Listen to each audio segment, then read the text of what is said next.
Assalamualaikum warahmatullahi wabarakatuh.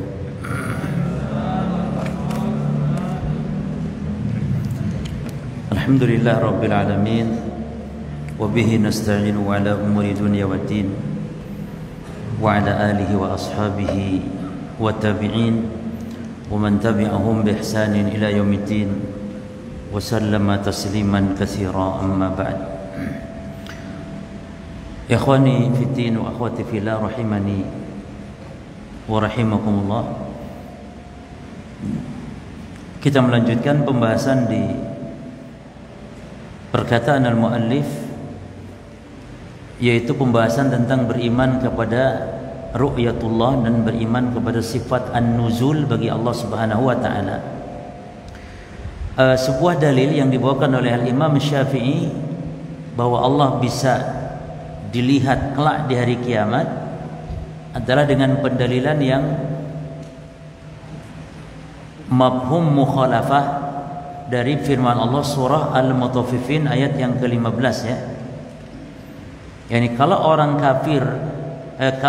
kafir di sini dihalangi untuk bisa melihat Allah, berarti mafhum mukhalafahnya orang yang beriman tidak dihalangi bisa melihat Allah. Cuman tadi dalil mukhalafah, kalau dalam bahasa kita dalil secara tersirat, itu terkadang lemah. Oleh karenanya kalau dibandingkan dalil secara tersurat dengan tersirat, maka dalil tersurat yang kuat, atau dalil al-mantuq dalam bahasa fikihnya itu yang kuat dibandingkan dalil yang al-mafhum al-mukhalafah atau dalil yang tersirat ya.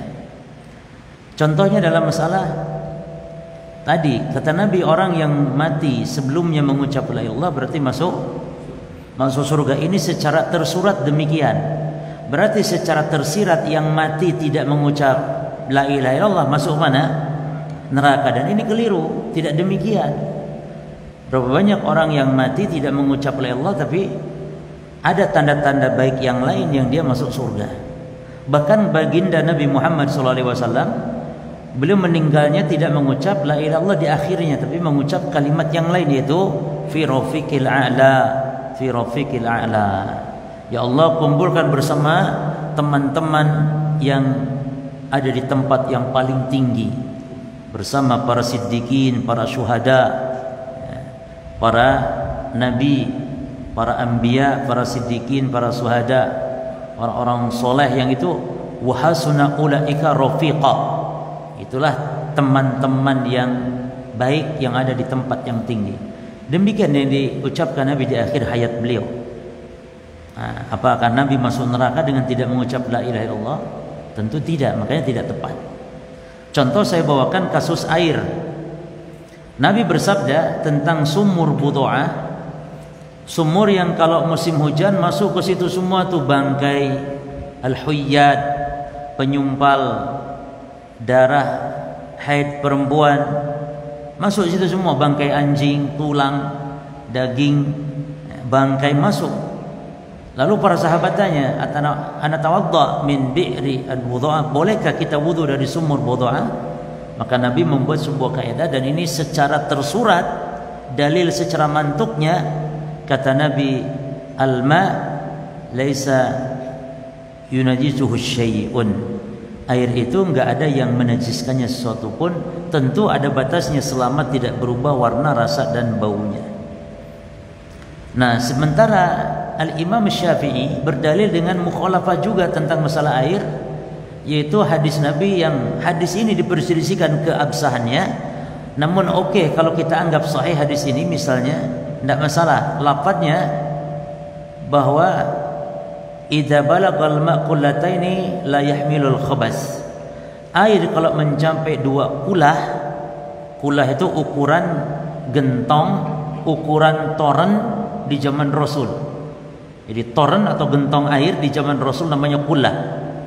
Bisa terbuat dari tembok atau tanah atau semacam ya, atau keramik, yang jelas dia gentong buat air di zaman Nabi namanya kula. Nah, air kalau mencapai 2 kula, kata Nabi, tidak ada yang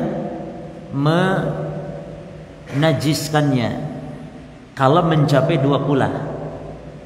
Nah, kata madhab Syafi'iyah berarti kalau mafhumnya, berarti bagaimana berarti mafhumnya? Air kalau mencapai 2 kula tidak ada yang mengenai atau tidak terkena najis, suci, asal mencapai 2 kula. Berarti mafhum mukhalafannya apa? Kalau kurang dari 2 kula maka air itu najis. Maka dalam mazhab Syafi'i, air itu baik berubah warna, rasa atau bau, atau tidak berubah warna, rasa, bau, tidak peduli, yang penting selama kurang dari 2 kula, jika kemasukan najis, walaupun tidak berubah warna, rasa dan baunya, air itu najis.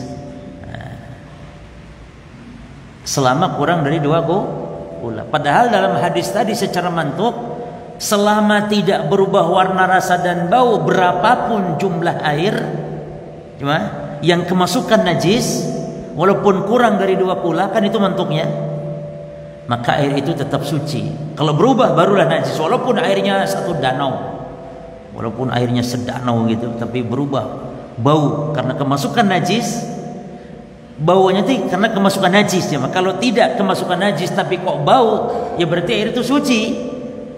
Karena air tidak kemasukan najis tapi kok bau, ya suci. Boleh antum manfaatkan. Misalnya ada air bau bangkai, tapi tidak ada bangkai, nggak ada najis masuk di situ. Mungkin bau lumpur ya, kadang ada air antum gali sumur kok ada bau. Kalau tidak kena najis, air itu ya suci jemaah. Jadi kalau kemasukan najis selalu berubah salah satu dari sifat air, warnanya, rasanya dan baunya, walaupun sedikit, dalam madhab jumhur, air itu selama tidak berubah salah satu sifat, walaupun kemasukan najis jelas-jelas, tapi tidak berubah salah satu dari sifat, tetap suci menurut jumhur. Tapi menurut mazhab Syafi'i, air kalau 2 kula syaratnya terkena najis ya, maka air itu tidak najis, namun syaratnya mencapai 2 kula atau lebih. Berarti para jemaah sekalian, dalam hal ini madhab Syafi'i berdalil dengan mafhum, adapun madhab jumhur berdalil dengan mantuk. Madhab Syafi'i berdalil dengan yang tersirat, madhab Syafi'i. Madhab jumhur berdalil dengan dalil yang secara tersurat. Nah, yang kuat madhab mana di sini? Tentang air yang kena najis, tidak berubah warna, rasa dan bau, namun kurang dari 2 kula. Yang kuat madhab mana? Madhab yang jumhur, karena dalilnya bukan dalil mukhalafah. Kalau madhab Syafi'i dalilnya mukhalafah. Apalagi hadis tentang 2 kula, ini hadis yang dipersisihkan oleh para ulama. Maka kesimpulannya jemaah, air yang terkena najis jemaah ya, berapapun jumlah air nggak peduli, walaupun cuma 1 ember, 2 kula itu cuma sekali, sekitar air itu 200 literan sekitar. Ini kalau ada drum minyak tanah, drum minyak tanah itu 200 liter coba. Nah, itulah air 1 kula. 2 kula. Ya. Air 2 kula itu sekitar 200 liter. Berarti kalau bak kecil, ember itu kurang dari 2 kula. Kalau terkena najis, walaupun tidak berubah warna, rasa dan bau, menurut mazhab Syafi'i air itu najis, tidak boleh dipakai bersuci. Tapi menurut mazhab mayoritas jumhur ulama, air itu tetap suci selama tidak berubah warna, rasa dan bau. Tapi ini kotornya gimana? Sudah jelas ada air kencing keciprat masuk di situ. Ya. Jelas, tapi tidak berubah warna, rasa dan bau. Air itu suci, tapi kotor tidak coba? Kotor tidak? Najis masuk kok. Kotor tidak? Kotor, tapi suci tidak? Suci. Boleh dipakai untuk hadas, untuk berwudu, mengangkat hadas. Jadi tidak setiap yang kotor harus najis, tapi setiap yang najis pasti kotor. Upil kotor tidak? Kotor. Suci apa najis? Oh, suci. Ya. Upil, apalagi jemaah? Ingus, ya, kotor tapi suci. Apalagi ludah, ya, air ludah. Hatta air mani, ayo, air mani. Najis apa suci? Air mani. Pertanyaannya, air mani kotor atau tidak? Kotor. Air mani kotor, makanya disuruh dicuci ya. Kotor. Cuman suci apa najis? Ada khilaf. Tidak suci itu ada khilaf di kalangan para ulama. Ada yang mengatakan najis karena diperintah untuk dicuci, namun pendapat yang kuat air mani itu suci karena Nabi pernah sholat ya dengan pakaian yang ada air maninya oleh Aisyah hanya dikerik. Kalau memang itu najis, tidak mungkin Aisyah hanya mengerik dan ada bekasnya, ada nampak bekasnya ya. Maka air mani itu suci. Apalagi apa antum mau dikatakan antum diciptakan dari sesuatu yang najis? Itu kan sumber penciptaan kita itu cuma air mani ya. Maka pendapat yang kuat air mani adalah suci, tapi kotor. Maka tidak setiap yang kotor najis, tapi yang najis pasti kotor, pasti. Baik. Jadi air yang kena najis kecipratan ya, antum tahu masuk di situ. Ya, boleh berwudu masih walaupun sedikit airnya selama tidak berubah warna, rasa dan baunya. Ada air yang asin, berubah berarti rasa, tapi tidak terkena najis, tapi air itu asin. Antum gali sumur kok rasanya asin. Ini air suci tidak jemaah? Suci karena walaupun rasa ada tapi tidak terkena najis. Jadi yang terkena najis sehingga berubah warna, rasa dan bau, maka air itu najis ketika berubah salah satu dari sifat air. Contoh air comberan berubah kan hitam, kena najis, air comberan. Suci apa najis? Kalau ada yang mengatakan suci air comberan, ini aliran sesat berarti jemaah. Air comberan loh cuma yang hitam begitu, yang itu kotoran manusia, kotoran macam-macam kok. Kalau mengatakan suci juga, ini berarti bukan masalah khilafiyah, ini aliran sesat ini. Wajib dilaporkan kepada MUI ini, ya, dilaporkan kepada MUI karena itu jelas aliran sesat. Taib. Maka di kolam renang, kalau ada orang kencing di kolam renang sambil renang meminum, sambil renang kencing ya. Taib. Kolam renang ya, itu 2 kulah lebih atau kurang? Oh sangat banyak. Lalu kencing dan kolam renang tidak berubah warnanya, rasanya dan baunya, tidak berubah walaupun dikencingi. Nah sekarang boleh tidak wudu dari kolam renang itu? Jawab boleh. Tapi jijik enggak? Ya terserah antum nih masalah jijik ya jangan kan itu, tapi sucinya suci. Boleh berwudu. Taib. Nah, jadi pendalilan mazhab Syafi'i di poin ini lemah. Jadi yang benar mazhab jumhur. Air itu selama tidak berubah warna, rasa dan bau walaupun kemasukan najis tetap suci dia. Suci dan mensucikan ya. Memang dalam mazhab Syafi'i itu ada beberapa hal yang rumit ya. Contoh misalnya dalam Jumatan saja kan harus 40 orang itu yang mustaitin, yang dia asli penduduk situ, 40 orang penduduk setempat. Jadi kalau ada cuman 39 orang yang 1 orang musafir sholat di situ, walaupun jumlah 40 tetap nggak boleh sholat Jumat, nggak sah dalam mazhab Syafi'i. Kan angel cuma. Apa setiap yang Jumatan harus lihat KTP-nya? KTP mana nih? Kan angel akhirnya. Dan yang benar mazhab mayoritas, jadi boleh kurang dari 40 Jumatan itu. Belum dalam muamalah, dalam mazhab Syafi'i muamalah itu kalau ijab qabul itu wajib dalam jual beli. Yani syarat jual beli adalah adanya saling ridha, dan saling ridha itu ditampakkan dengan ijab dan qabul. Kalau tidak, enggak sah jual belinya. Maka ada istilah para ulama madhab mayoritas mengatakan jual beli al-mu'atah, jual beli saling menjulurkan saja, itu sah dalam madhab jumhur. Madhab Syafi'i mengatakan tidak sah, harus ada lisan yang terucap ijab dan qabul.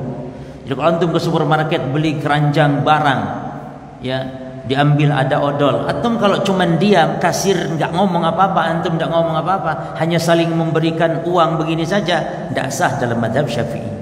Harus ngomong, ambil odol Mbak kasir, saya beli odol 4.000 dibayar kontan. Kata kasir, saya terima 4.000 kontan. Antum ambil lagi yang lain, ambil minyak. Oh minyak enggak ada, ganti ambil beras. Minyak kan enggak ada cuma. Ya. Minyak apa? Taib. Ambil beras terus enggak sah. Harus ada ijab qabul. Padahal menurut jumhur jual beli dianggap ridho itu yang penting dua syaratnya. Satu, tidak terpaksa, tidak ada. Terpaksa maknanya tidak dipaksa jemaah. Bukan terpaksa maknanya ada orang jual butuh. Ini saya punya HP, cuman karena istri lagi melahirkan, saya terpaksa jual. Nah ini sah kalau ini. Karena makna terpaksa bukan ini. Jadi terpaksa tuh, ayo jual. Kalau enggak kamu tak bunuh misalnya. Nah itu namanya dipaksa atau terpaksa seperti itu. Itu syarat pertama, harus adanya tidak ada paksaan, kerelaan. Yang kedua, al-ilmu. Syarat ridho cuman ilmu saja. Ilmu itu artinya tahu kalau masing-masing sedang transaksi. Antum ke supermarket, berarti mananya masing-masing antum yang ke supermarket milih barang, ada bandrol, ada kasir, ya berarti namanya paham sedang transaksi. Maka tidak perlu diucapkan lagi. Bahkan mungkin ada jualan cukup taruh kain celeng. Jual kangkung 3 ikat 5.000. Silakan ambil, uangnya masukkan di kain celeng. Itu sah jual beli itu. Antum ambil kangkung 3 ikat, kasih 5.000 di kain celeng. Selesai walaupun gak ada orangnya. Sah karena dia sudah maklumatnya seperti itu. Maka di airport itu ada minuman, lemari minuman. Antum masukkan uang 10.000 yang halus, lalu masuk, nanti klik keluar minuman. Itu dalam mazhab Syafi'i nggak sah itu, karena nggak ada ijab qabul. Bagaimana ijab qabul sama mesin? Nggak sah. Baik. Jadi banyak hal yang sulit, termasuk dalam mazhab Syafi'i ada air yang namanya air musyammas. Hadisnya dhaif tentang air musyammas. Jadi air yang panas yang dipanaskan melalui apa namanya? Kayak panci gitu ya. Enggak, maksudnya dipanaskan, air musyammas itu air yang dipanaskan melalui besi atau melalui apa namanya? Aluminium dan semisalnya. Nah, itu enggak boleh. Dalam mazhab Syafi'i airnya suci tapi tidak mensucikan katanya. Nah, jadi tidak ada dalam mazhab mayoritas, enggak ada istilah air suci tapi tidak mensucikan. Air kalau sudah suci ya berarti bisa mensucikan. Cuman dalam mazhab mayoritas ya ada istilah air suci dan tidak mensucikan, itu diistilahkan oleh sebagian ulama yang membagi air kepada air yang 3 macam, suci tapi tidak mensucikan. Dicontohkan seperti air teh, air kopi gitu kan jemaah. Ya, Sprite, minuman ya, teh botol, itu bukan air kan namanya jemaah. Itu namanya teh, bukan air. Jadi maksud kita air itu adalah air mutlak gitu, atau air yang sudah pakai apa namanya, ada campurannya, bukan mutlak. Air teh berarti bukan air mutlak lagi, tapi air teh. Air mutlak itu air sumur, air hujan, air. Jadi air saja namanya. Kan kalau ada air ini, misalnya ada air bening begini, ini namanya apa? Air. Tapi kalau sudah pakai teh celup, ini bukan lagi air, tapi bukan lagi air mutlak, tapi namanya ada embel-embel air teh. Kadang nggak disebut air, tapi ini apa? Teh. Silahkan diunjuk apa tehnya, kan itu. Teh, nggak ngomong air. Maka madhab jumhur kan itu bukan air, dan nggak ada pembahasan masalah bersuci dengan teh atau yang semisal. Ya. Baik, para jemaah. Kemudian pembahasan berikutnya, dalil yang lain dari hadis para jemaah ya, bahwasanya kita akan melihat Allah kelak di akhirat. Bahwasanya Nabi SAW mengatakan, innakum satarawna rabbakum, sesungguhnya kalian bakal melihat Rabb kalian, ya, kama tarawnal qamar, sebagaimana kalian melihat bulan, ya, sebagaimana kalian melihat bulan, yakni pada saat bulan purnama, Lailatul Badr, kama tarawna al-qamar Lailatul Badr. La tudammuna fi ru'yatihi, tidak yakni berdesak-desakan, tidak ada kesulitan dalam melihat Allah. Nah, jadi disamakan oleh Nabi Allah dengan bulan ini bukan yang disamakan Allahnya, tapi yang disamakan itu cara pandangnya, ar-ru'yahnya, seperti melihat bulan. Oleh karena itu kata ulama, disamakannya melihat Allah dengan melihat bulan dalam lafaz lain seperti melihat matahari, itu kesamaannya dari 3 sisi jemaah. Yang pertama dari sisi kejelasannya min haitsul wuduh. Antum catat ini barangkali nanti keluar dalam pertanyaan. Ada 3 kalender. Hadiahnya sekarang minim cuman 3 kalender saja, tapi mudah-mudahan berkah. Biasanya Surabaya mengaji banyak hadiah, biasanya buku kemarin sampai banyak waktu yang bulan lalu. Sekarang mungkin lagi sepi ini ya, orderan insyaallah. Semoga Allah beri berkah ya, masya Allah. Surabaya mengaji ini luar biasa cuma. Jadi sudah banyak faedah-faedah ya yang dipersembahkan di dalam dakwah khususnya di kota Surabaya ini. Taib. Yang kedua min haitsu al-adad, dari sisi jumlah. Allah satu, mataharinya juga satu dari sisi jumlah. Dari sisi jumlah. Kenapa diserupakan melihat Allah dengan melihat matahari atau melihat bulan? Yang ketiga min haitsu al-jihah, min haitsul jihad, dari sisi arahnya. Matahari di mana? Kalau kita lihat mataharinya di mana? Di bawah kita atau di mana? Di atas. Maka Allah juga di atas. Demikian. Makanya ikhwan, melihat Allah itu adalah ar-ru'yah bukan al-idrak. Melihat Allah itu ar-ru'yah, melihat, sebatas melihat. Bukan al-idrak artinya menguasai atau meliputi, bukan. Ini saya kalau melihat air ini, ya air apa? Selah. Ini kalau saya begini namanya saya melihat ar-ru'yah. Tapi kalau begini, kalau ini namanya meliputi, semuanya terlihat. Nah, kita melihat Allah bukan al-idrak, bukan Allah bisa kita liputi dengan pandangan kita, tidak bisa. Suatu hal yang mustahil. Jadi kita hanya bisa memandang wajah Allah, melihat Allah, dan itu merupakan nikmat yang paling besar bagi penduduk surga. Taib, ini yang pertama. Yang kedua, an-nuzul wa ila samai bighairi kaifin yanzilu. Dan langit, yakni Allah turun dari langit, ya. Yakni ila sama maksudnya ke langit. Ke langit mana maksudnya jemaah? Katanya turun, tapi turun kok ke langit? Maksudnya turun ke langit yang paling rendah. Maka turun ke langit yang paling rendah, yakni langit dunia. Sebagaimana dalam hadis Nabi mengatakan yanzilu rabbuna tabaraka ta'ala ila sama'id dunya. Makanya antum terjemahnya ditambahkan wa ila samai, dan ke langit dunia, tanpa membagaimanakan Allah turun. Tanpa membagaimanakan. Kalau antum yang turun, namanya antum turun. Turun itu berarti berpindah tempat ya, dari atas menjadi di mana? Di bawah. Itu kita makhluk.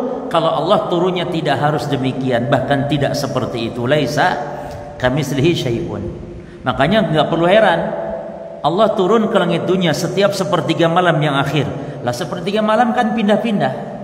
Di Surabaya sepertiga malam sekian, belum di daerah lain, belum di Amerika lagi, belum di Saudi. Berarti Allah turun terus dong, kapan naiknya? Itu kalau ente yang turun. Kok heran, gemes sekali. Kalau urusan sifat Allah selalu bawa akal. Selalu dia bawa akal. Ya. Itu kalau ente yang turun. Begitu turun di Surabaya, ente nggak bisa turun di Amerika karena ente makhluk. Allah laisa kamitslihi syai'. Cukup imani. Samanya Lailatul Qadar. Lailatul Qadar itu kapan, jemaah? Malam kan ya. Lah sekarang kalau Lailatul Qadar misalnya, dan Lailatul Qadar seluruh dunia sama. Nah sekarang kalau di Indonesia Lailatul Qadar misalnya, di Amerika ngapain? Gitu di Amerika kan siang di Amerika. Ya di Amerika pun Lailatul Qadar juga pada waktu malam tersebut, gitu loh jemaah. Jadi jangan bingung, ya. Oleh karenanya kita ini jangankan mikir tentang Allah, yang Allah adalah Khalik, mikir makhluk saja. Ada dua hal yang dicontohkan oleh Ibnu Taimiyah dalam kitabnya Aqidah Tadmuriyah. Ada dua hal makhluk yang kalau kita pikir juga kita bikin bingung. Bikin bingung kita. Itu makhluk baru. Bagaimana dengan Allah? Kalau dipikir dengan otak. Itu apa? Yang pertama nikmat-nikmat surga, yang kedua ruh. Kita bingung juga mikir tentang nikmat surga. Karena nikmat surga itu adalah ma la ainun ra'at wala udhunun sami'at wala khatara ala qalbi bashar. Tidak pernah dilihat oleh mata, didengar telinga, enggak ada terbetik dalam hati sanubari. Lah terus kaya apa? Enggak pernah dilihat, kan bingung akhirnya. Ruh juga, kita tahu ruh ada pada jasad kita. Kita tahu, tapi selama ini kan kita enggak tahu bagaimana bentuknya ruh. Warnanya kuning atau merah, bentuknya kayak apa, ya. Jangankan dua hal inilah jemaah, kita memikirkan angin saja. Angin, ini tambahan, Syekhul Islam cuma dua, tapi saya tambahkan satu, angin. Kita juga bingung, angin kayak apa? Kita hanya tahu angin kalau masuk ke badan namanya masuk angin, kalau masuk di botol namanya minyak angin. Kita hanya tahu itu saja. Kalau keluar dari badan namanya kentut. Cuman itu saja, buang angin namanya. Itu baru angin jemaah, belum yang lain-lain. Makanya kita hanya imani apa yang datang dari Allah dan Rasulnya, khususnya berkaitan dengan sifat, ya, tentang sifat-sifat Allah Subhanahu wa taala. Ahli takwil dari kalangan Asy'ariyah, Maturidiyah dan Kulabiyah mengatakan yang turun bukan Allah tapi malaikat. Di antara mereka ada yang mengatakan yang turun bukan Allah tapi perintah-perintah Allah. Di antara mereka juga ada yang mentakwil itu yang turun bukan Allah tapi rahmat. Ini jawabannya gampang sekali. Kalau yang turun malaikat, maka katakan, apa mungkin malaikat mengatakan di situ Nabi bersabda, lalu Allah berfirman, man yad'uni fa'astajibalah, man yas'aluni fa'utiyah, man yastaghfiruni fa'aghfirullah. Siapa yang doa aku akan ijabah, siapa yang beristighfar aku akan ampuni, siapa yang meminta aku akan beri. Apa mungkin malaikat ngomong begitu di setiap sepertiga malam? Maka tidak mungkin, kecuali yang mengatakan demikian hanyalah Allah. Yang mengijabah doa hanyalah Allah. Yang memberikan permintaan makhluk hanyalah Allah. Yang memohonkan, yang mengampuni hanyalah Allah. Kalau katanya perintah atau rahmat, masa cuman di waktu sepertiga malam? Berarti Allah tidak punya rahmat lagi kalau di waktu yang lain. Nah inilah jemaah bantahan kepada mereka. Taib. Kesimpulannya musannif Al-Imam Ibnu Taimiyah di bait ini menjelaskan akidah Ahlussunnah wal Jamaah tentang dua masalah atau dua poin, yaitu satu ru'yatul mu'minina li rabbihim yaumal qiyamah, yang kedua nuzul, turunnya Allah di sepertiga malam yang akhir. Kemana turunnya jemaah? Bukan ke dunia ya, ke langit dunia, ke langit dunia. Tapi makna turun harus kita pahami, namanya turun dari mana ke mana? Dari atas ke bawah. Hanya saja caranya tidak seperti kita. Dimana kalau kita turun, yakni berpindah tempat gitu lah jemaah.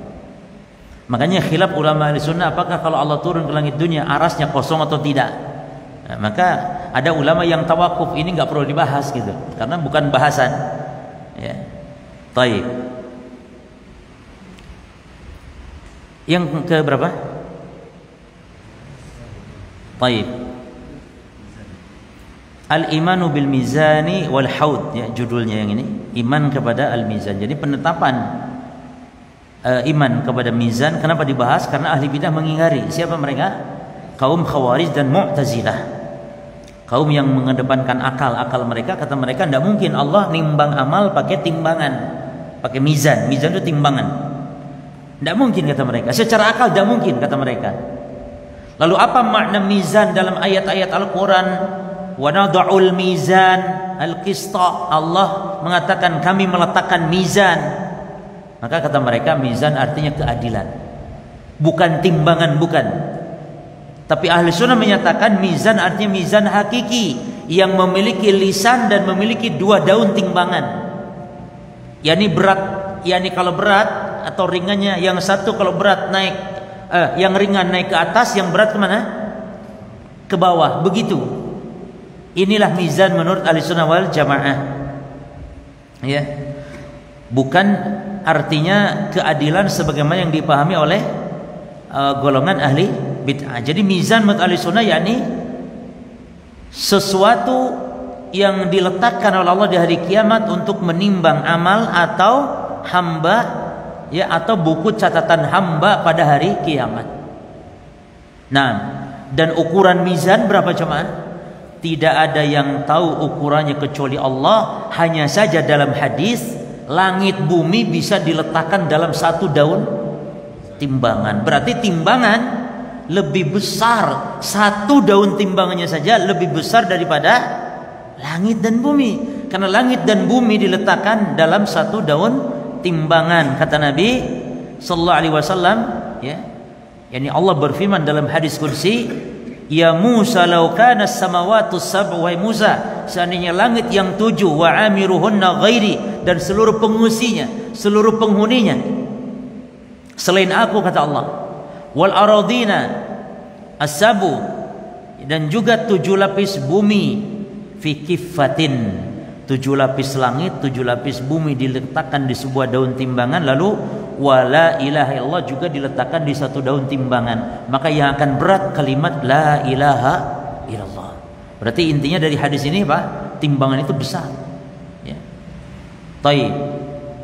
Jadi ahli bid'ah dari kalangan Mu'tazilah mengatakan Allah itu tidak perlu timbangan untuk menimbang amal-amalan hamba.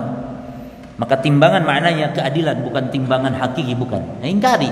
Pengingkarannya dalilnya apa? Akal cuma. Jadi kata mereka, masa Allah kayak tukang sayur, kayak tukang sayur yang ngilo apa, tomat, cabe, kol, ya, tomat, kentang. Allah tukang sayur emang, katanya gitu kata mereka. Subhanallah. Kalau akal yang kotor itu bisa, iya juga ya. Nah, kalau sudah ngomong iya juga, hati-hati itu, syubhat masuk berarti itu. Makanya hati-hati ikhwan. Para ulama salaf itu subhanallah. Ayyub as-Sikhtiyani didatangi seorang Mu'tazilah. Dia mengatakan, ya Abu Bakar, wahai Abu Bakar, boleh tidak saya bertanya tentang suatu kalimat saja, satu hal saja? Maka Ayyub as-Sikhtiyani mengatakan, wala binisfi kalimat. Jangankan satu, separuh kalimat nggak bisa. Berpaling dia. Seolah melihat ahli bid'ah itu kayak melihat sesuatu yang najis kayaknya. Karena mereka menjaga apa jemaah? Menjaga akidah, menjaga agama mereka. Jangan sampai syubhat masuk. Jangan sampai. Maka diharamkan bermajlis, berteman akrab, ya, bercengkerama dengan ahli bid'ah, yang mana mereka sesat dalam masalah pokok-pokok agama. Gak boleh. Sampai-sampai Abul Jawza mengatakan, saya bertetangga dengan kera dan babi itu lebih baik, lebih saya sukai. Mendingan tetanggaan sama kera dan babi daripada tetanggaan dengan ahli bid'ah. Saking apa bahaya. Tapi ahli bid'ah ya jemaah, bukan ada orang yang berbuat bid'ah lalu kita anggap seperti kera dan babi misalnya. Bukan itu maksudnya. Bahkan bid'ah yang dimaksud bid'ah i'tiqadiyah, bid'ah yang konsekuensinya bisa kufur seorang ketika jatuh kepada kebidahan ini. Bid'ah seperti Syiah Rafidhah, bid'ah Qadariyah, bid'ah Mu'tazilah. Bukan ada orang Islam bisa saja jatuh kepada kebidahan. Terus yang kedua jemaah, tokohnya yang dimaksud. Al-mudhirina lil bid'ah ad-da'ina ilaiha. Jadi yang dia tokohnya bid'ah dan yang suka nyeru, ngajak kepada bid'ah, itu yang harus kita isolir. Tidak boleh bermajlis dengan mereka. Adapun orang awamnya, orang-orang jahilnya, orang-orang bodohnya, orang awam yang melok, misalnya orang Syiah awamnya, tidak masalah. Kita deketi, kita nasihati, ya. Adapun namanya tokohnya sudah, ya, tidak boleh kita untuk bertegur, menyapa, tidak diperbolehkan. Jadi ada perincian, ya, menghajar itu. Di antara kita kesalahan menghajar itu adalah tidak dibedakan menghajar, menasihati antara ahli sunnah dengan ahli bid'ah. Ada seorang ustadz mungkin tergelincir, ada kesalahan, langsung dihajar misalnya, padahal dia masih ahli sunnah. Maka ini keliru para jemaah. Jangan disamakan dengan ahli bidah yang memang bukan tergelincir, tapi memang sudah ada di atas kesesatan. Maka betul-betul harus dihajar, harus boleh digibah, halal kehormatannya untuk digibah ahli bidah ini. Tapi kalau ada ustadz ahli sunnah yang jatuh kepada kesalahan, maka ya harus dinasihati dan dimaafkan, ya, karena dia bukan ahli bid'ah. Tapi ada yang begitu, ya, jadi langsung ditahdir saja. Ustaz ini tahdir, sesat, menyimpang, ya, manhajnya rusak misalnya. Padahal ya, kesalahan yang harus dinasihati, butuh nasihat. Nah, terus para jemaah, timbangan ini bagaimana bentuknya, ya? Maka jawabannya ahli sunnah meyakini dia hakiki, memiliki lisan dan 2 daun timbangan. Lalu berapa jumlahnya timbangan? Karena di dalam ayat juga ada lafaz bentuknya jama' al-mawazin. Kalau mawazin ini kan timbangan-timbangan, jadi banyak gitu seolah-olah. Nah sekarang pertanyaannya, berapa jumlah timbangan kelak pada hari kiamat? Karena Allah dalam Quran, Nabi dalam hadis juga menyebut mawazin. Mana jemaah? Ya, disebutkan di dalam ayat. Contohnya Allah Ta'ala mengatakan, jadi di dalam Quran terkadang disebut secara mufrad, terkadang jamak. Kalau jamak contohnya di surah Al-Anbiya ayat 47. Allah berfirman, "Wa nad'ul mawazin." Dan kami letakkan, kata Allah, al-mawazin, timbangan-timbangan, jamak. Terus dalam lafaz yang lain, faman saqulat, taib, mawazinuhu juga itu jamak ya. Ada lagi lafaz yang lain dengan bentuknya mufrad. Ya, wal waznu mufrad dia. Allah mengatakan ini dalam Al-A'raf ayat 8 ayat 9. Wal waznu yauma idzinil haqq. Dan timbangan mufrad satu sebutan. Nah sekarang pertanyaannya, berapa timbangan dari kiamat? Al-jawab, timbangan itu satu jemaah. Namun ya disebutkan jama' itu bukan ditinjau dari timbangannya, tapi bi'tibaril mauzun, ditinjau dari yang ditimbangnya. Yang ditimbangnya banyak sekali. Amal itu juga banyak sekali. Manusia apalagi jutaan, triliun ya, banyak. Dan itu bayangkan ikhwan, bayangkan satu persatu ditimbang oleh Allah. Kapan selesainya? Ya subhanallah. Maka berat. Jadi hakikat hidup itu bukan di sini. Kita hakikat mulai hidup itu kapan? Hakikat kita mulai hidup saat kita pindah ke Hajar Aswad, ke alam barzakh. Ke alam barzakh. Itu mulai kehidupan dan mulai berat di situ. Ya. Sampai nanti selesai kehidupan ketika menginjakkan kaki seseorang di surganya Allah, di jannah. Ya. Sebagaimana Abdullah bin Imam Ahmad bertanya, ya abati mata nastari, wahai ayahku, kapan kita istirahat? Istirahat kita ketika kita menginjakkan kaki di pintu surga. Itulah kita istirahat. Ya. Jadi kehidupan ini berat teman-teman. Berat. Ditimbang. Nah, yang benar timbangan hanya satu, hanya yang ditimbang itulah yang banyak, sehingga dilafadzkan dengan jamak. Nah, ada khilaf ulama yang ditimbang apakah amal atau buku catatan amal atau orangnya itu sendiri. Maka yang benar jemaah, dan dalil-dalil mendukung semuanya. Dalam satu dalil disebut yang ditimbang adalah orangnya. Contohnya Ibnu Mas'ud yang betisnya kecil. Nabi mengatakan, wallahi lahuma, demi Allah Pak. Kan Ibnu Mas'ud diketawain sama sahabat. Dia naik pohon ngambil kayu arok begitu, lalu terterpa angin itunya itu ya, kainnya, lalu nampak betis yang kecil. Maka sahabat ketawa. Lalu kata Nabi ketika tanya, kenapa kalian tertawa? Ya karena min diqqati saqaini ya Rasulullah, karena kecil betisnya ya Rasul. Kata Nabi, wallahi lahuma asqalu fil mizan min jabali Uhud. Demi Allah kata Nabi, dua betis dia nih nanti di hari kiamat lebih berat dalam timbangan. Berarti betisnya ditimbang, orangnya ditimbang, daripada Jabal Uhud, lebih berat daripada Jabal Uhud. Ya. Dan juga dalam dalam hadis yang lain disebutkan yang ditimbang amal.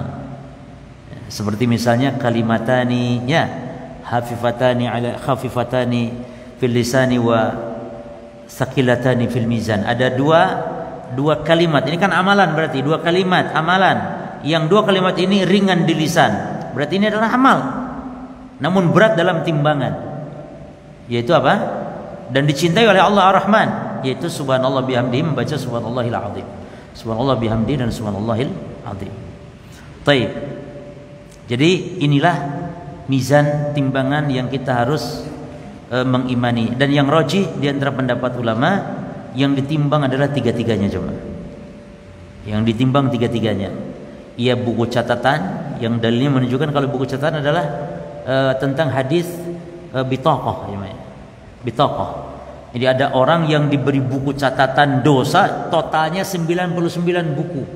Isinya dosa semuanya. Dan satu bukunya, satu catatan itu sejauh mata memandang. Bayangkan, isinya dosa semua. Oh, sudah merasa binasa nih orang. Ya. Merasa binasa zaman. Tis'atan wa tis'ina sijilan. Di hari kiamat diberikan dia buku catatan. Kullu sijil mithlu maddil basar. Satu buku catatan dosa itu sejauh mata memandang. Bukan 1 meter, 2 meter lagi. Sejauh mata memandang isinya dosa. Ya, karena dia lama hidupnya di dunia, banyak dosanya. Tapi dia ahli tauhid coba. Dia orang bertauhid. Lalu ketika merasakan binasa, ya, Allah sempat bertanya. Artinya Allah tanya dulu dia. Bukan berarti Allah sempat, berarti Allah bisa tidak sempat, tidak. Maksudnya Allah tanya dulu dia. Apakah engkau memiliki uzur? Ini loh dosamu. Barangkali kamu punya uzur, misalnya melakukannya ini karena terpaksa atau bagaimana dosa ini. Kata hamba ini, tidak wahai Allah. Ya, tidak wahai Allah. Ya la ya Rabbi, dia mengatakan. Apalaka udrun? Apakah punya udzur? Atau malaikatku, kata Allah, mencatat mungkin salah gitu. Ya. Adzalamaka katabatil hafidun, atau malaikat mendolimimu gitu, kata Allah. Salah nyatat barangkali. Kata hamba, tidak ya Allah. Punya udzur kamu, terpaksa barangkali? Tidak juga wahai ya Allah. Dan orang ini sudah menganggap akan binasa, namun akhirnya dikeluarkanlah bitaqah, kartu yang dia ada asyhadu alla ilaha illallah, karena ini maksudnya modal tauhidnya dia. Lalu hamba pun merasa meremehkan, untuk apa kartu, cuman kartu dibanding dengan buku dosa yang 99 buku dan satu bukunya sejauh mata memandang. Namun ditimbanglah jemaah. Nah, ini menunjukkan berarti yang ditimbang juga adalah apa? Buku catatan amal. Ditimbang antara buku dosa dengan la ilaha illallah, kartu. Maka kata Nabi, fatashatis sijillatu, maka buku-buku itu ke atas. Lalu wasaqulatil bitaqah, dan kartu ini berat ke bawah. Nah, ini timbangan jadi begini. Jadi timbangannya bukan timbangan digital di akhirat nanti. Jadi ada 2 daun timbangan begini. Ada lisan itu tonggak begini. Ya, lisannya. Lalu di sininya kiri. Itulah timbangan hakiki. Apa bahannya? Nah, terbuat dari apa? Emas kah, perak kah, kayu kah? Wallahu a'lam. Ya kalau kita tidak tahu, artinya Allah tidak memberitahukan, Rasulnya juga tidak memberitahukan, ya berarti selesai jemaah. Kita tidak masuk dalam poin-poin itu. Ya. Taib.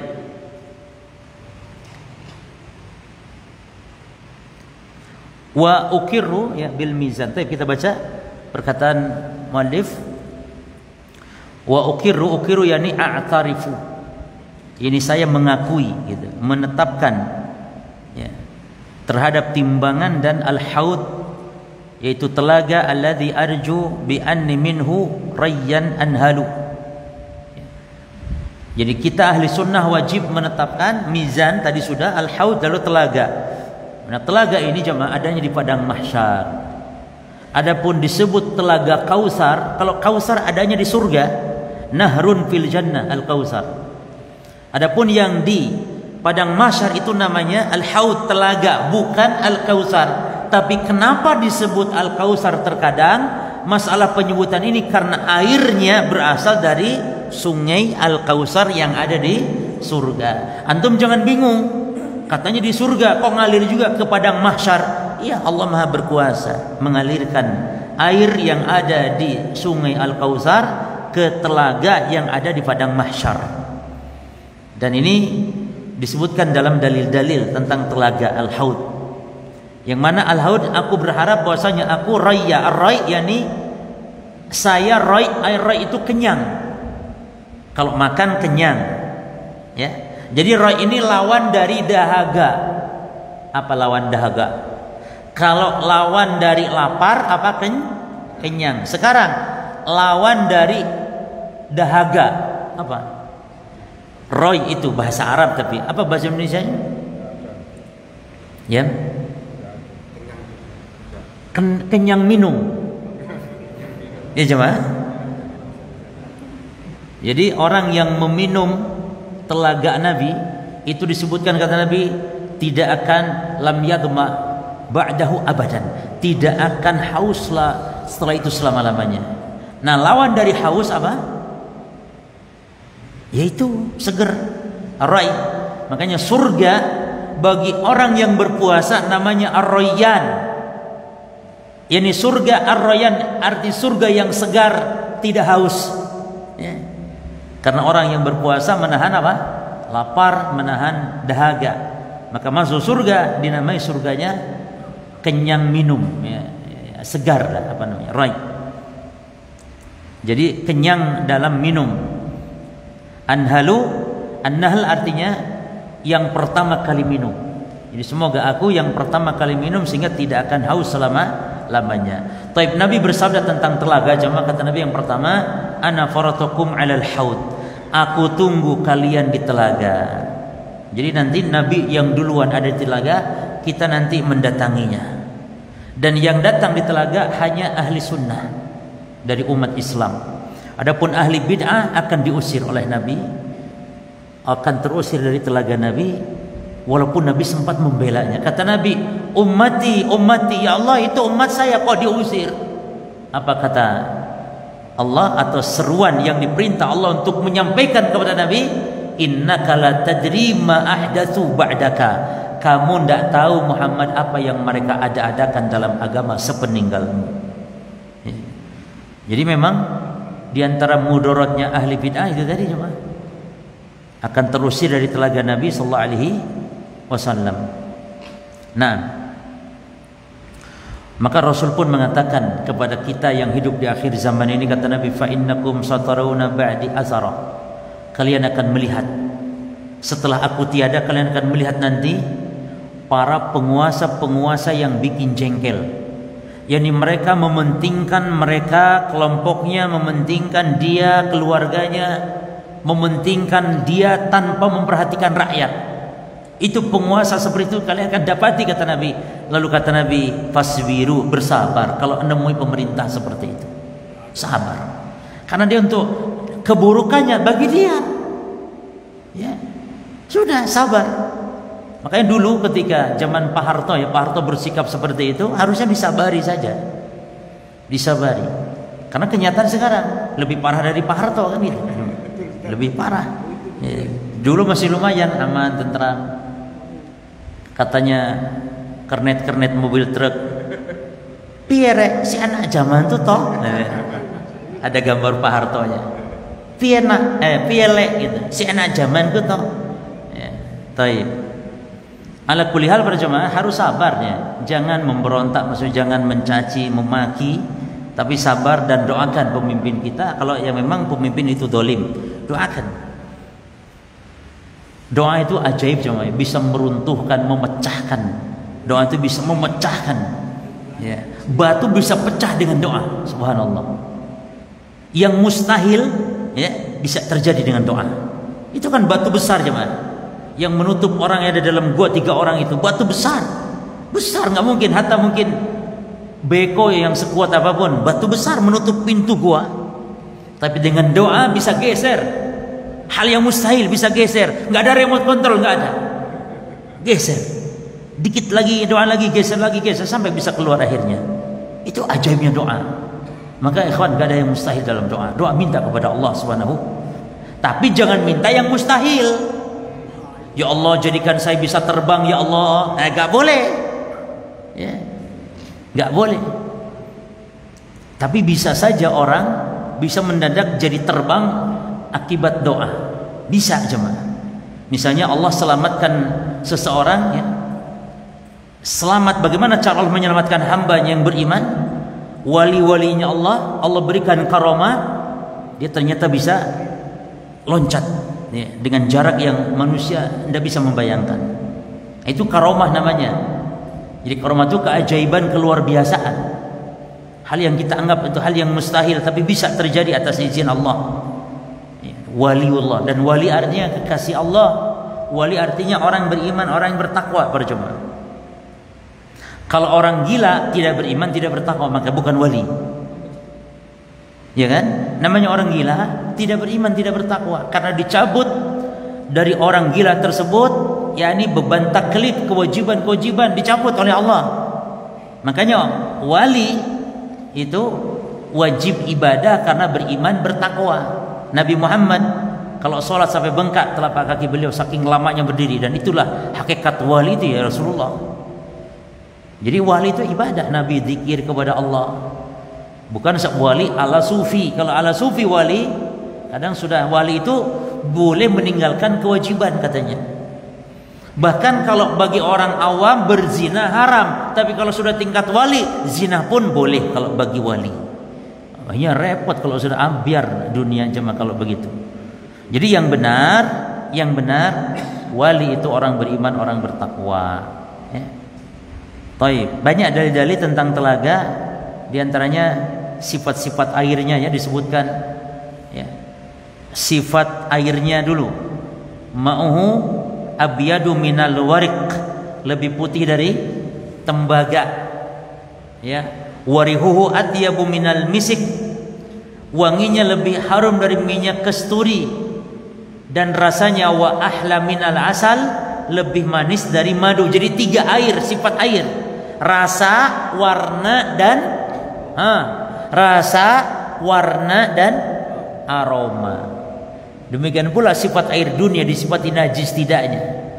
Demikian pula air telaga, aromanya lebih wangi dari kasturi, rasanya lebih manis dari madu, dan warnanya lebih putih dari warik, dalam lafaz dari susu, lebih putih.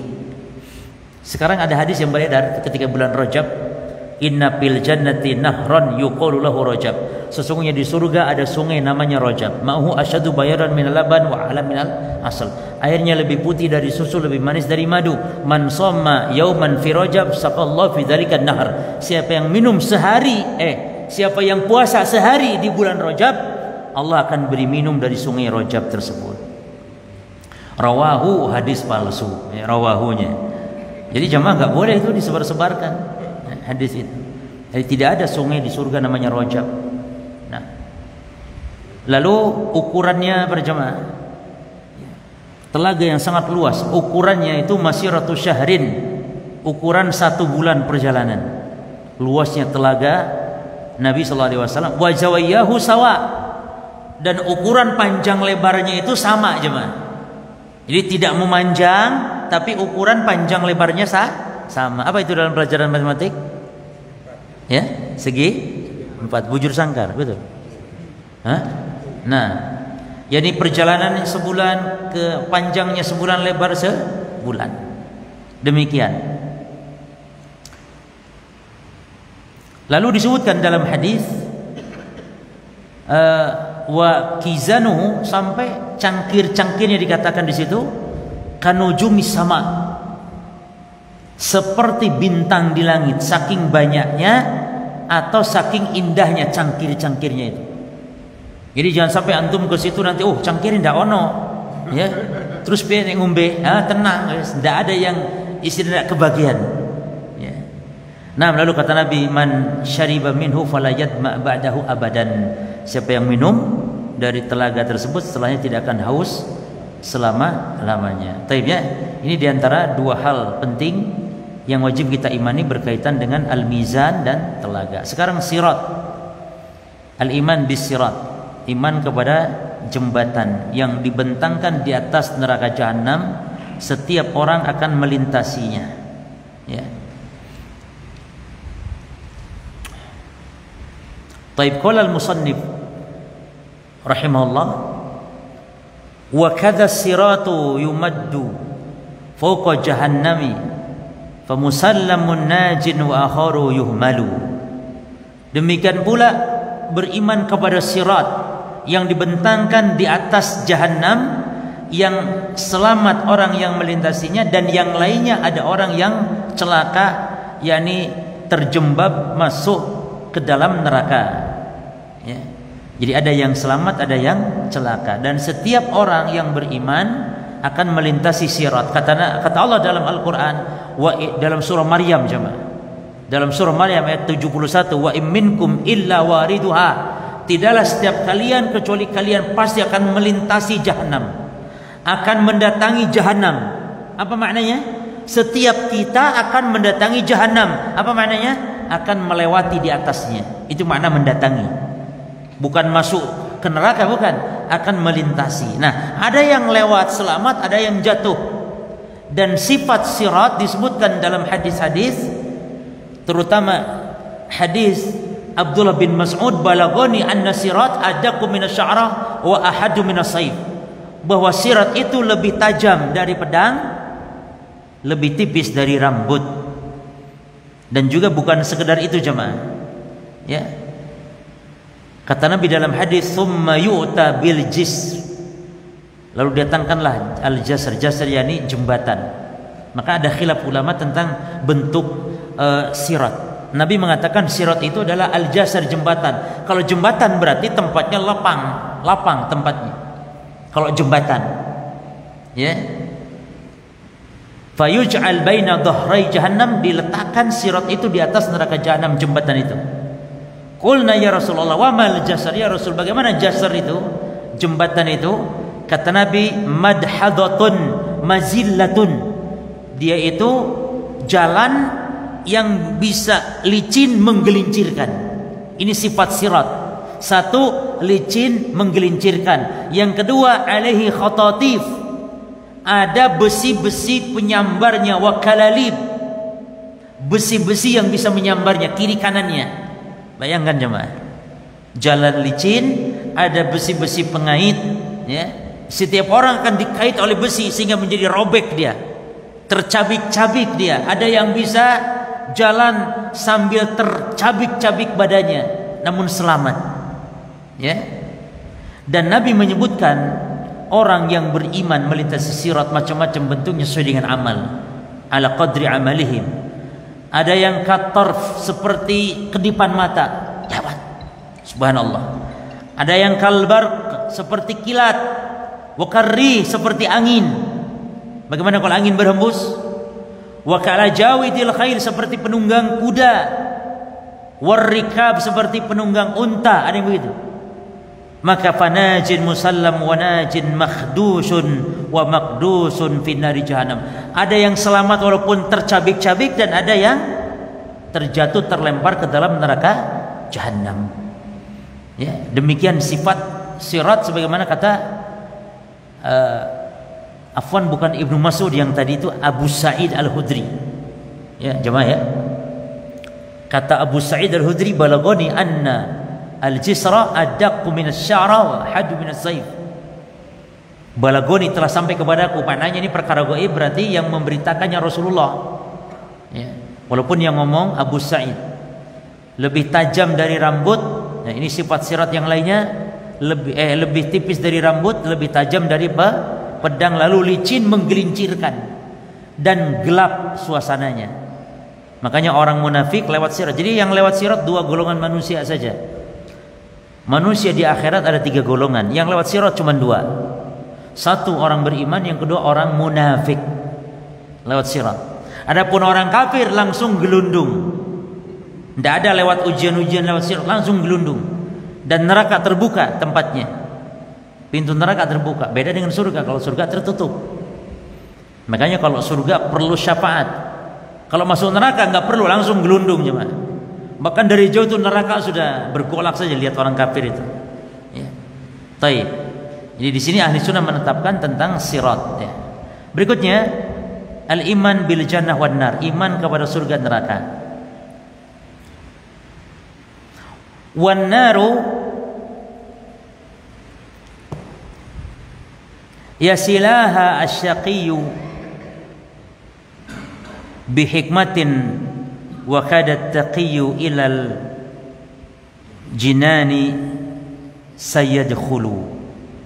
Dan neraka, ya, akan sampai masuk ke dalamnya orang-orang yang celaka karena hikmah.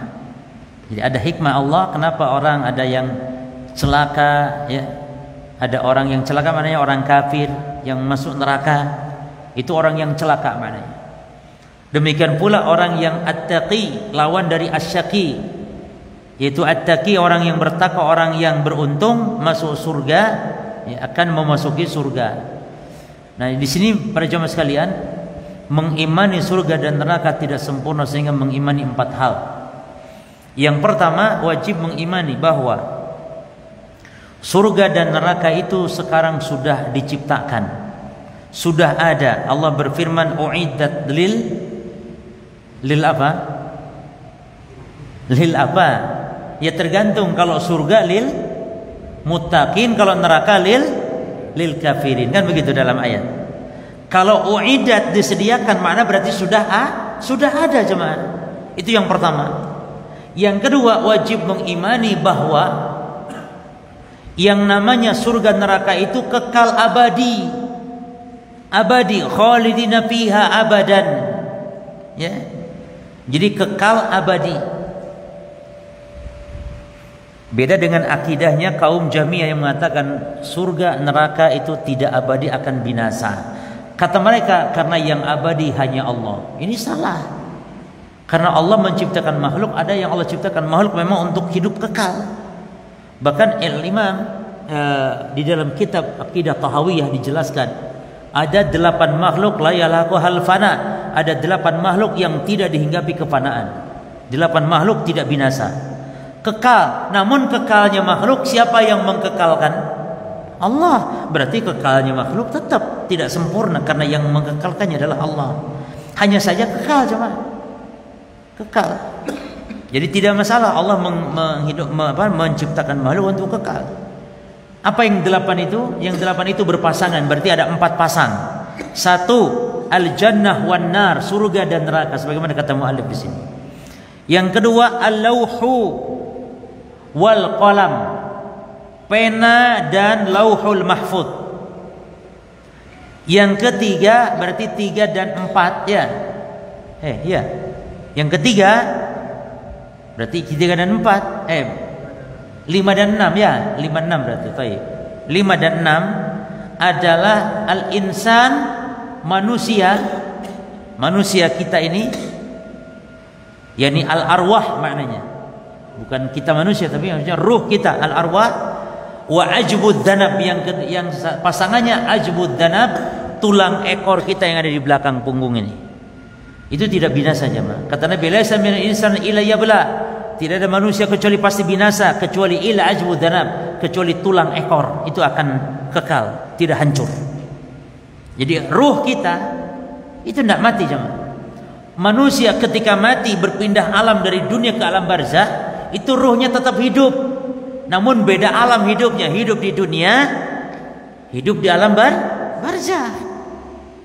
Sama hanya antum dulu ketika di alam kandungan, alam rahim kandungan hidup, lalu berpindah jasad antum ke alam dunia. Seperti itu perpindahan alam saja.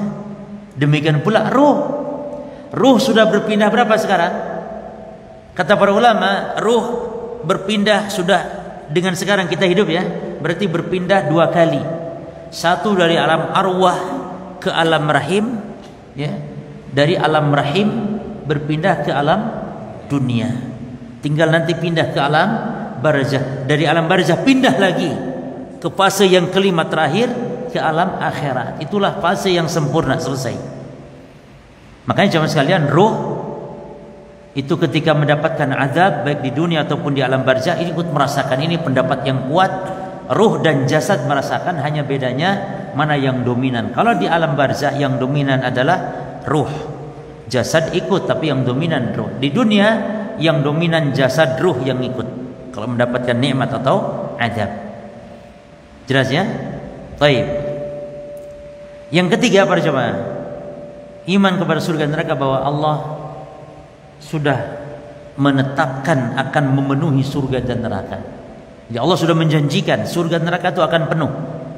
Namun ketika masuk penduduk surga ternyata surga belum penuh, maka Allah menunaikan janjinya Allah menciptakan makhluk yang lain untuk memasuki surga. Jadi nanti penduduk surga itu ada dua macam. Ada manusia atau jin yang sudah beriman beramal soleh ketika di dunia, ya. Yang kedua makhluk yang Allah ciptakan, yaitu orang yang diciptakan Allah, makhluk manusia untuk memenuhi surga. Enggak pernah ibadah tapi masuk surga. Ini enak ini. Ini atas karunia Allah Subhanahu wa taala. Terakhir, iman kepada surga neraka tidak akan sempurna sehingga beriman bahwa setiap nikmat yang disebutkan di surga atau setiap azab yang disebutkan di neraka ditinjau dari nikmat dan azab yang ada di dunia itu hanya sama dalam hal nama saja, tapi beda dalam hakikat. Jadi sama serupa dalam penamaan, tapi hakikatnya beda. Allah menyebut misalnya di surga ada buah ini, buah itu, maka sama dalam nama saja, adapun hakikatnya lebih dahsyat. Allah menyebut azab ini, azab itu, besi panas, besi yakni meleleh, ter, ya misalnya, itu sama dalam hal nama tapi hakikatnya lebih dahsyat. Antum lihat bagaimana lahar panas yang mendidih, merah menghitam, itu hanya nama dalam kesamaan dalam nama saja. Hakikatnya bara api neraka itu lebih dahsyat daripada bara api dunia. Ya, jadi jangan dianggap sama. Makanya orang kalau masuk surga ada yang tidak mau, Ustaz, Anda nggak mau namanya dalima, buah dalima. Apa Ustaz? Pahit, keset, asam, kecut. Loh di surga dalimanya lain, bukan seperti di dunia. Ada yang Ustaz saya nggak doyan susu, di surga ada susu, gimana saya nanti? Susunya lain. Bahkan di dunia khamr haram, di akhirat khamr halal, jadi sungai khamr. Ladzatul syaribin, enak orang yang meminumnya, tidak mabuk. Khamr di dunia sengsara jemaah, minum khamr tapi mabuk jemaah, melayang-layang, pusing. Ya. Baik. Oleh karenanya kenapa Allah menyebutkan kalau gitu nikmat di surga, adab di neraka kalau memang hakikatnya beda? Untuk apa Allah menyebutkan? Al-jawab litakrib, untuk pendekatan pemahaman.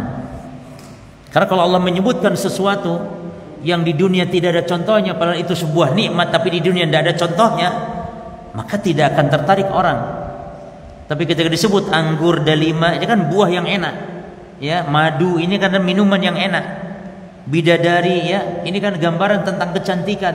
Wong kita lihat wanita cantik saja, masya Allah. Apalagi di akhirat. Jadi supaya adanya pendekatan pemahaman.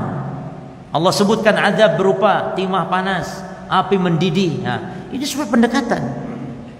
Karena kalau Allah menyebutkan sesuatu yang kita tidak paham, Allah menyebut sebuah nikmat misalnya di surga, dan kita tidak kenal benda tersebut, kita tidak kenal, kita tidak akan tertarik. Misalnya di surga ada prong patipong. Oh, apa prong patipong ini? Wis pokoknya nang surga enak. Ya tidak ngerti ya Allah untuk apa disebutkan kalau kita yang tidak ngerti. Nggak bisa kita menghayalkan. Tapi coba bidadari, oh bidadari. Lihat artis Korea saja, oh, apa artis Korea? Lihat wanita cantik saja. Siapa sih wanita yang tercantik jemaah? Istri kita lah, ya, istri kita. Lihat wanita tercantik saja luar biasa, kita kepengen bagaimana dengan bidadari surga. Nah, jadi ada pemahaman. Demikian pula azabnya. Jadi demikian 4 poin kita beriman kepada surga dan neraka. Baik. Nomor 3, kita beriman bahwa, oh berarti yang keempatnya belum ya? Ya, yang ketiga kita mengimani bahwa Allah akan memenuhi surga, Allah akan memenuhi neraka. Itu yang ketiga. Yang keempat apa tadi? Nikmat atau adab yang disebutkan itu dibandingkan dengan sesuatu yang ada di dunia ini hanya sama dalam nama saja, tapi hakikatnya berbeda. Baik. Kalau Allah menciptakan makhluk untuk masuk surga karena surga masih kosong. Sama neraka pun terus minta tambahan jatah penghuninya. Lalu bagaimana caranya Allah memenuhi neraka? Tidak menciptakan makhluk lalu dimasukkan neraka, tidak, tapi Allah menginjakan kakinya sehingga neraka pun mengatakan qad tu qad, cukup ya Allah, cukup ya Allah. Nah, ini maksud menginjakan. Kalau makhluk menginjakan kaki kan jelas ya, Pak. Tapi kalau Allah bagaimana? Laisa kamitslihi syai'un. Tapi kita wajib imani, sebab Nabi mengatakan hatta yada'a Rabbul Izzati qadamah, sehingga Allah Rabbul Izzah meletakkan qadamah, telapak kakinya. Wajib kita imani. Allah menginjakan kaki di neraka, lalu neraka menjadi penuh. Nah, bagaimana caranya? Wallahu a'lam, kaifiatnya bagaimana. Yang jelas dengan itu neraka menjadi penuh. Ya. Baik. Berikut wal iman bi adzabil qabri wa na'imihi. Ya, beriman kepada azab dan nikmat kubur. Semua yang disebutkan oleh muallif di bait-bait syair yang berkaitan akidah, ini semuanya adalah akidah yang disebutkan beliau ini, semuanya ini ahli bid'ah pasti mengingkarinya. Cuman beragam ya. Seperti tadi Syiah mengkafir-kafirkan para sahabat, Jahmiyah mengingkari Quran itu adalah bukan kalamullah tapi makhluk, berkaitan neraka kekal tidak kekal. Jahmiyah mengatakan neraka itu tidak kekal dan seterusnya. Jadi semua poin-poin ini adalah merupakan bantahan kepada kelompok-kelompok yang menyimpang tersebut. Taib, apa katanya? Wa likulli hayyin aqilin fi qabrihi. Jadi setiap orang yang hidup, ya, yang hidup itu berakal. Maksud berakal jemaah, maksudnya mukallaf. Jadi ada ujian juga gitu di akhirat. Di dunia ada ujian, tapi ujian dunia. Kita dibebani dengan perintah dan larangan. Di alam barzah pun ada ujian, imtihan, ikhtibar. Itu pertanyaan munkar dan nakir. Bahkan ada ujian di akhirat, bukan di padang mahsyar nih, tapi di akhirat kelak ada ujian bagi orang yang tidak sampai dakwah kepada mereka. Orang-orang yang tuli, orang-orang yang bisu, dan orang yang hidup di masa fatrah akan mendapatkan ujian. Ya. Jadi ibu bapak Nabi, ya, kalau ulama yang berpendapat masuk neraka, ibu bapak Nabi ini pendapat ulama cuman herannya manusia sekarang kok malah marah ke Wahabi gitu. Yang berpendapat itu bukan Wahabi tapi ulama dulu, seperti Imam Muslim, Imam Nawawi. Ulama dulu. Kok yang diserang Wahabi, mengatakan Wahabi sesat gara-gara apa nggak punya pikiran kalian Wahabi katanya. Coba bayangkan kalau bapak kalian yang di neraka, kok tega-teganya kalian mengatakan ibu bapak Nabi di neraka. Lo yang ngomong di Nabi ngomong ibu bapak Nabi di neraka siapa? Rasulullah yang ngomongnya itu. Yang ini juga dijelaskan oleh para ulama. Begitu. Baik. Kemudian amalun, ya, yuqarinuhu hunaka wa yus'alu, yang menemani di alam barzah adalah amalan dan di alam barzah akan ditanya. Ini masalah tentang fitnah kubur cuma. Jadi di alam barzah itu ada 5 bentuk kehidupan. Yang pertama yang disebut dengan kegelapan, zulmah. Yang kedua yang disebut dengan fitnatul qabr, yaitu fitnah kubur yang kedua. Yang ketiga azabul qabr, azab kubur. Yang keempat naimul qabr, nikmat kubur. Dan yang kelima, inilah 5 poin yang ada di alam barzah. Yang kelima dhammatul qabr, hempitan kubur. Baik. Terus berikutnya i'tiqadul a'immatil arba'ah, keyakinan imam yang 4. Yakni maksudnya apa yang disampaikan tadi dari awal sampai sekarang di akhir itu adalah juga keyakinan imam yang 4. Subhanallah. Jadi antum harus bersyukur akidah antum nih yang dijelaskan oleh Ibnu Taimiyah tadi rahimahullah, itu adalah juga keyakinan Syafi'i, keyakinannya Imam Malik, keyakinan Imam Abu Hanifah, dan keyakinan Imam Ahmad bin Hanbal. Maka kata musannif, hada i'tiqadu Syafi'i wa Malikin wa Abi Hanifata thumma Ahmad yunqalu. Yani ini akidah, ini dinukil, ya. Akidahnya Syafi'i, Maliki, Hanafi, dan Imam Ahmad itu akidahnya Hambali, ya. Baik, terakhir para jemaah, fa in taba'ta sabilahum famuwafaqun. Maka kalau engkau mengikuti jalan mereka, para salafus soleh yang diikuti oleh imam yang 4, ya, maka engkau akan mendapat taufik. Tapi sebaliknya, wa in ibtada'ta fima atau fama 'alaika mu'awwal. Sebaliknya, kalau engkau berbuat bidah, maka fama 'alaika mu'awwal. Maka tidak ada bagimu mu'awwal, ai tidak ada tempat untuk bergantung sehingga engkau diterima amal ibadah. Jadi tertolak maknanya. Ya, kalau tidak mengikuti mereka dengan berbuat bidah, maka amalanmu akan tertolak. Jadi ditutup pembahasan tentang akidah ini oleh beliau, bahwa akidah Ahlussunnah wal Jamaah adalah akidah yang sejalan dengan para salafus saleh, termasuk akidah yang sejalan dengan imam yang 4, ya. Tadinya cuma daurah kita ini mau kita bahas i'tiqad a'immatil arba'ah, keyakinan imam yang 4. Hanya saja ketebelan kayaknya tidak cukup dalam pertemuan. Berapa jam? Pertemuan cuma 3 jam 4 jam ini. Mungkin itu harus dikaji secara khusus. Maka perlu antum ya mengkaji, mempelajari. Kalau ada ustaz yang membahas tentang akidah imam yang 4, supaya kita nih betul-betul yakin berada di atas kebenaran, karena kita tidak sendirian. Tapi mayoritas ulama ahli sunnah adalah berakidah dengan akidah ahli sunnah wal jamaah. Baik.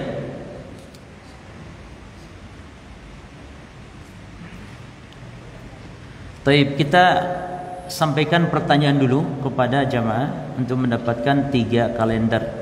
Untuk umahat, jawabannya ada, mungkin ada umahat? Tidak ada. Kalau tidak ada, ditulis saja. Tulis. Hah? Dari mana ini? Baik. Bolehkah ketika sujud seolah kita sedang membenarkan surat Al-Quran bahwa di betis Maha indah inilah hamba berpasrah, berasyik tanpa menyerupai dan menyamakan dengan makhluk atau betis apapun ketika sujud? Lah, membayang-bayangkan seperti itu enggak boleh jemaah. Karena yang kejadian seperti ini nanti di padang mahsyar, manakala Allah datang, ya, dan kita wajib mengimani sifat Allah Al-Majid. Allah datang di padang mahsyar nanti untuk menghukumi manusia, dan kita yang beriman itu sujud pada saat itu, karena kita mengetahui bahwa yang datang adalah Allah Rabbul Alamin. Kita tahu dari mana? Dari sifat-sifatnya. Orang-orang beriman akan sujud. Orang munafik juga melo-melo sujud, namun fala yastati'un, tidak bisa sujud.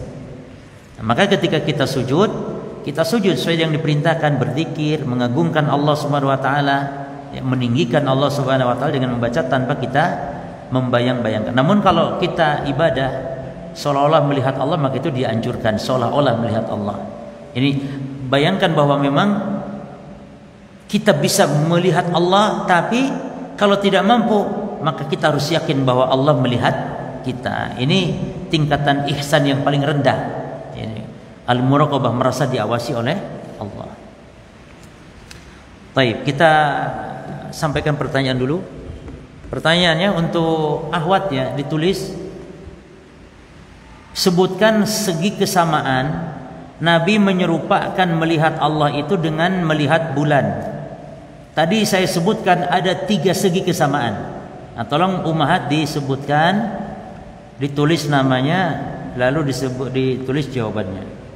Adapun untuk ikhwan,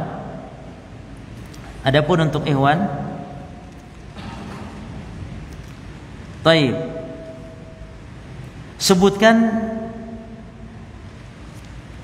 dalil yang menunjukkan bahwa bertakwa itu kunci rizki, datangnya keberkahan rizki, bertakwa. Sebutkan dalilnya di dalam Quran. Ayo, wattaqullaha, terus wa yarzuqhum min, segi penilaiannya wattaqullah. Wa man yattaqillaha yaj'al lahu, terus wa yarzuquhu. Ayo, fadhal. Satu lagi. Pertanyaannya satu lagi.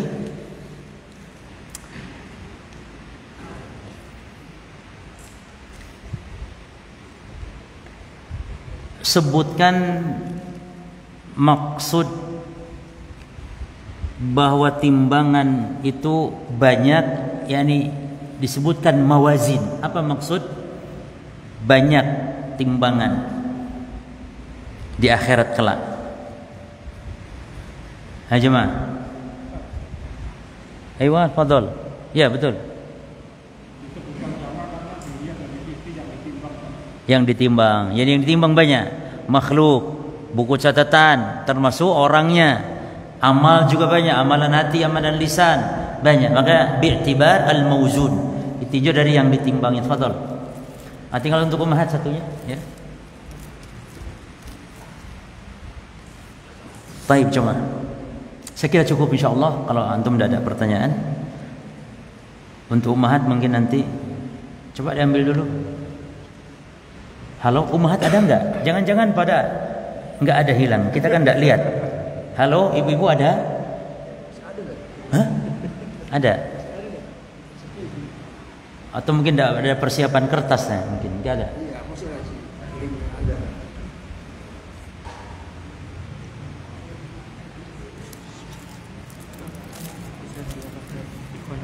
Hah? Yang tim awatnya enggak ada soalnya. Oh, tim awat enggak ada. Coba itu enggak ada yang ngasih itu? Enggak ada. Baik. Ada di tim di Ikhwan. Baik. Ya sudah, dilempar ke Ikhwan, sebutkan 3 segi tadi. Angkat tangan dulu. Iya, Pak. 3 sisi kesamaan. Apa? Iya, kenapa melihat Allah disamakan dalam segi cara melihat dengan bintang, dengan bulan? Dari sisi apanya? Satu, terangnya, ya, jelasnya. Terus kedua,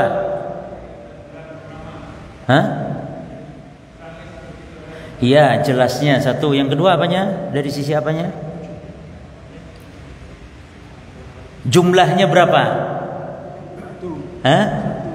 Taib. Tinggal satu berarti. Dari sisi apanya? Dari sisi jelasnya, kejelasannya, ya. Yang kedua dari sisi jumlahnya, ya. Arahnya. Jadi di mana? Di mana arahnya? Di bawah, di kiri, kanan? Di atas. Taib, fadhal. Ya. Cukup para jamaah sekalian, semoga Allah memberikan keberkahan atas apa yang kita kaji di hari ini. Mudah-mudahan apa, ada yang ngasih? Oh ya, kasihlah antum hadiah HP antum. Kasihlah. Coba kita baca apa nih? Apa? Betul enggak? Kejelasan jumlah sisi alamnya sama. Jawabannya sisi kejelasan, sisi jumlah, sisi alamnya. Alamnya. Alam. Arah mungkin. Arah mungkin. Alam. Coba. Ana enggak lihat nih.